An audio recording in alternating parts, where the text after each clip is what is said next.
All right, folks, buckle up, because today we are diving deep into one of the most legendary, long-awaited characters in all of Genshin Impact, Varka. The man, the myth, the legend we've been hearing about in voice lines and lore drops since literally day one of this game. For 5 whole years, he's been this ghost, this shadow, this name dropped by other characters, and finally, the day we get to pull for him is on the horizon. And let me tell you, the leaks about what he can do are way more wild than I think any of us anticipated. Now, I know what you're thinking. After 5 years, I need him, but my Primo stash is looking tragic. Trust me, I get it. The desire to guarantee a character like this is real. So let me help you out for a second. If you're looking for a way to boost your funds without breaking the bank, look no further. Save up to 25% on the current banners at lootbar.gg, especially for the Nod Cry release. Loot Bar is offering the all-in-one pack and the 6,480 pack for only $69 compared to $100 in-game. That's a $31 saving. I just entered my UID and selected my server. In less than 5 minutes, the gems appeared in my account. As you can see, I received double the amount for my first purchase, just like with in-game top-ups. And remember, the double bonus for your first purchase has been reset in 6.0. Beyond Genshin, you can also top up in Honkai Star Rail. Loot Bar has over 100,000 satisfied users and also supports PS5 and Xbox top-ups. New users can get an extra 10% discount, while returning users get 5%. The link is in the description. And because I know the Primo grind is real, especially for a character this hyped, I want to help out a few of you directly. As a huge thank you to this amazing community, once we hit 1,000 subscribers, I'll be doing a giveaway for 5 Welkin Moons. That's 30 days of Primogems for 5 lucky people, which is a fantastic head start on saving for Varka or anyone else. All you have to do to enter is be subscribed, like this video to help us reach that goal, and leave a comment down below telling me who your most anticipated character is. All right, with that potential Primo problem solved, let's get straight to the burning question. When can we actually pull for Varka? According to all the most reliable sources and leakers, mark your calendars for version 6.4, which should land sometime in late February of 2026. Now, let's squash a rumor right here and now. There was some chaos swirling around a little while back, with leaks suggesting he might be destined for the standard banner, maybe in version 6.5. Let me be clear, that has been completely debunked. It's not happening. The confusion apparently stemmed from a leak stating that all limited 5-star characters from the new region of Nod Cry aren't purely human, and story leaks strongly suggest that during the Archon quest, Varka undergoes a bloodline fusion with another race. So, narratively, that makes him not purely human anymore, which neatly slots him into that limited character category.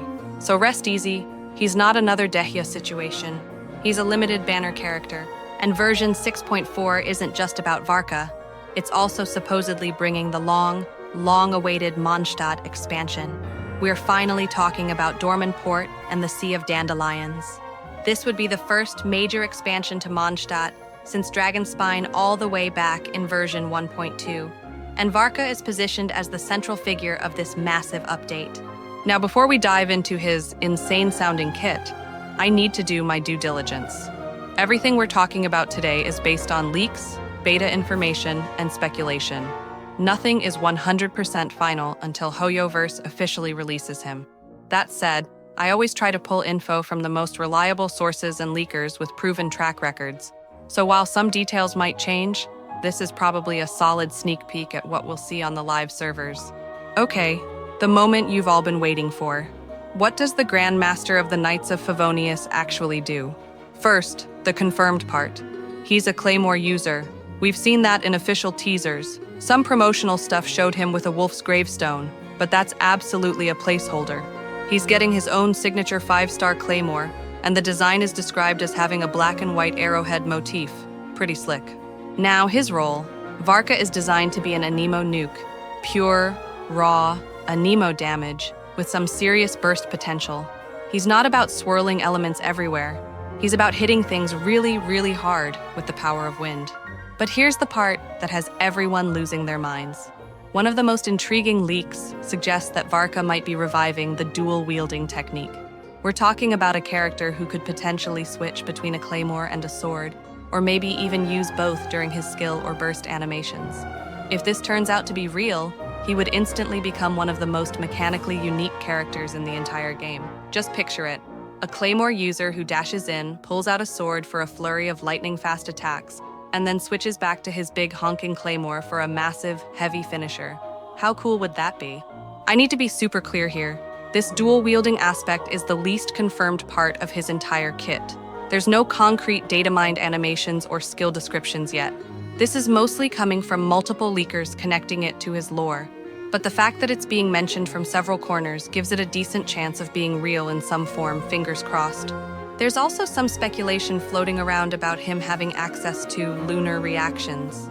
Some theories suggest Varka might be the one to introduce Lunar Swirl, a reaction that hasn't been confirmed for any Nodcry character yet. The theory goes even further, suggesting he might unlock Lunar Swirl for other Anemo characters on the team. Now, I won't lie to you guys, I'm pretty skeptical about this one.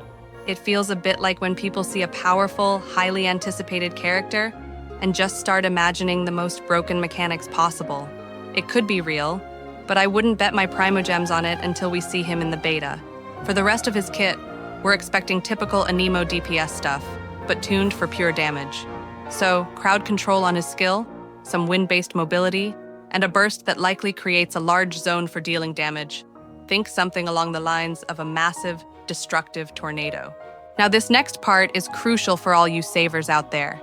If you're planning to pull for Varka, you need to know about Durin in version 6.2. Multiple leaks are stating that Durin is basically custom-built to be Varka's best in-slot support. Durin is a pyro character who provides off-field elemental application, decent personal damage, and buffs for the entire team. It's a match made in meta heaven. And if that Lunar Swirl speculation turns out to be true, then Columbina in version 6.3, who is a Hydro support, might also have incredible synergy with him. This wouldn't be surprising. We've seen this pattern before, where the Archon of a region has synergy with almost every character released that year. Let's talk meta for a second. According to projections from some theory crafters and leakers, Varka is looking to be a top-tier character for the Nodcry meta, but he's not projected to be the strongest. That title apparently goes to Columbina in 6.3, with Sandrone in 6.7 also ranked higher. So Varka is strong, definitely worth getting if you like him.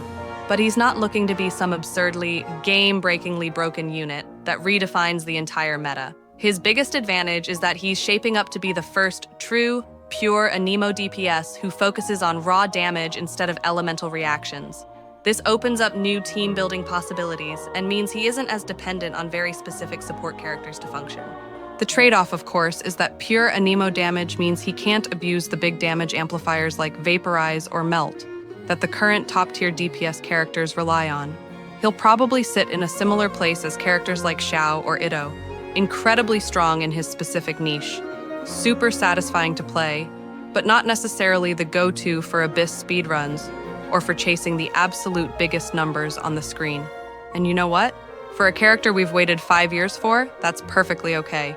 Not every new character needs to be Nouvelette levels of broken. Okay, let's get practical. If you're committed to pulling for Varka, let's do some quick primo math. Let's say you start saving today, from November 14th, all the way until his expected release on February 25th. That's about 3.5 months. In that time, you're looking at roughly 65 wishes just from daily commissions. That's your baseline. Another 60 wishes or so from all the events that will run between now and then. Around 40 combined wishes from clearing the Spiral Abyss and the Imaginarium Theater every cycle, and depending on how much exploration you still have left in existing regions and the new Nodcry areas, you should easily be able to scrape together at least 30 more wishes. Add that all up, and you're looking at well over 200 wishes if you start saving today. Now, this is a rough estimate. Don't come for me if you're a few wishes short. But the point is, if you're disciplined and start now, you can pretty comfortably guarantee you'll have enough to bring Varka home, even if you hit hard pity. The tricky part, of course, is the banner lineup. Durin, his alleged best support, comes out in 6.2. Columbina, a potentially amazing teammate, is in 6.3. Both are right before him. So my advice, if Varka is your absolute must-have #1 priority, is this. Start saving your Primogems now, and seriously consider skipping the entire 6.1 through 6.3 patch banners. You can always pick up his key supports on their reruns later. This strategy gives you the best possible security to guarantee the man himself. Varka has been a legend since this game launched. Finally getting to play as him is going to be a monumental moment for the community. We'll know so much more when the beta for version 6.4 starts in January. That's when we'll get concrete numbers, actual gameplay videos, and confirmation of his official kit. But based on what we know right now, Varka is shaping up to be a truly fascinating and unique addition to the roster. So that's everything we know about the playable Varka. Now I want to hear from you. What do you think about these leaks? Are you excited for a pure Anemo DPS? How badly do you want that dual-wielding mechanic to be real? Let me know all your thoughts and expectations down in the comments below. As always, thanks for watching, and I'll see you all in the next one. Peace out. Buy 6,480 Genesis crystals with the 6.0 limited pack for only $79 at lootbar.gg. Returning users can also grab an extra coupon for up to 5% off. The link is in the description.